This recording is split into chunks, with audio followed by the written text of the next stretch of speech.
So, hello guys, nakikita yung noo ko. Nakikita yung noo ko. Kakatapos ko lang maligo. Kaso, hindi ko pa naayos ang aking bangs. Kasi mag-ano tayo. Kaso nakikita yung ating noo. Hayaan nyo na. Saglit lang naman yung noo na yan. So, pipili tayo ng outfit para sa New Year party. So, ito yung una kong outfit sa New Year party. Kasi malamig naman dito. Malamig. So, this is my first outfit. So, wait a minute, guys. And then, second outfit. Second outfit, guys. Hindi ko makapag-decide kung ano yung... Ito yung second outfit. So, wait, may dalawa pa. Or ito. So, pang third outfit to. Ito rin yung sa una. Ito yung nasa una. Pinalitan ko lang siya nito. Kasi yung isa, naka-square pants. Kaso kita yung tuhod ko, guys. Kita yung tuhod ko. So, para naman akong doktor dito. Actually, ang pig ko, guys, ano ako, Korea. Korea na pig.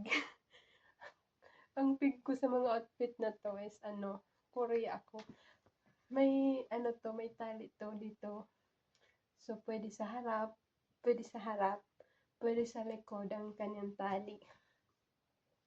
So, hindi ako makapag-decide. So, bahala na mamaya kung ano yung makikita nyo sa mga videos mamaya. So, ito ang third outfit ko for New Year party. So, this is the last outfit. Pwede siyang takin, pwede siyang paganyan.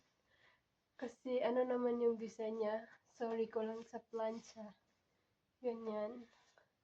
So, ang bit ko na outfit is this one. Yung nauna ang pinakabit ko, guys. Or, pwede ko rin naman ito tanggalin. Itong pants na to, square pants, syempre. At pwede nating turnuan ng white pants. Jeans na white.